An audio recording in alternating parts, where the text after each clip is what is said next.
मामा कौन एते प्रकार माछ आज आछि पोहला माछ चूना माछ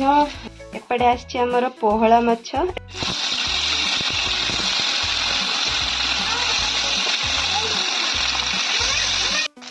देखो तो माछ भजा भी हो गला एटा लास्ट भारी माछटा पड़छि तो पलटा पलटे कर देबा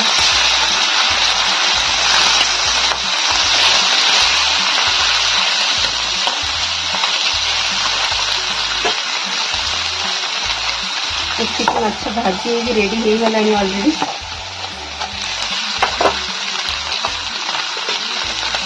माछ भजा अभी हो गला रेडी एबे काढी दबा प्लेट को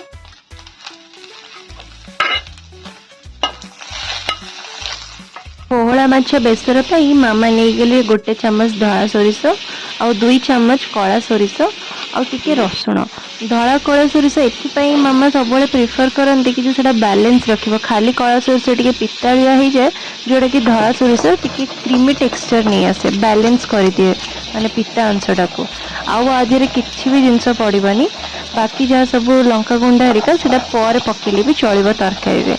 तो भल कि मसला भी बाटण हो देखिपे मो मामा एटा ऑल टाइम फेवरेट जगह एठी से ठिया ठिया जितनी सुंदर मसला बाटिदेवे से बसिकी से बाटी पारे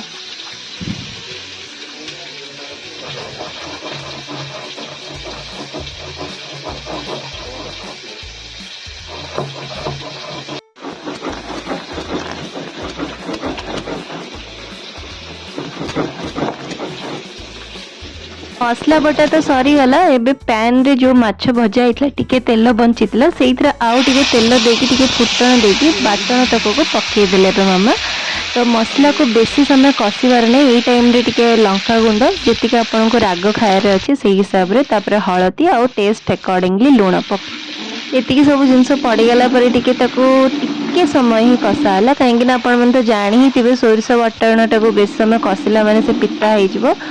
तो तापर टमाटर और टिके लंका पकाला टेस्ट पाई टमाटर और लंकाटा एबेठू पकेले ता फ्लेवरटा आसले बहुत ही बढ़िया लगे कंचा लंकार फ्लेवर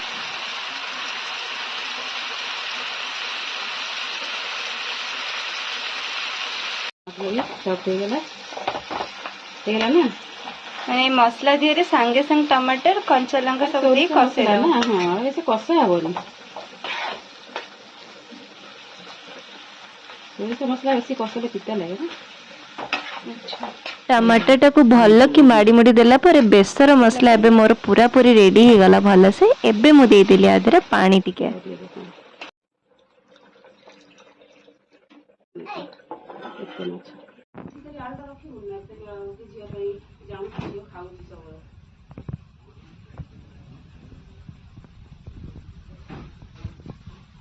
झोलटा भल कि फुटी आसलानी माने जो पानी दिया हेतला भल कि फुटी गलानी तो एटा होची परफेक्ट टाइम तो एई टाइम रे मो माछ तक सब मामा पके देले पके सला पर ताकू टिके बेसी एमती जोर सोर गोळेवार नै कने गोळे देले तो माछ ओडा भांगी जिवो जेहेतु टिके छोटो तो तरकारी रेडी हो गला कटा धनिया पत्र को भी ता ऊपर पके दे गर्मा गरम बेसर दिया पोहला माछ तरकारी रेडी हो जाइए वीडियोटा भल लगी निहाती लाइक शेयर सब्सक्राइब करेंगे मो चैनल को रोची जय जगन्नाथ।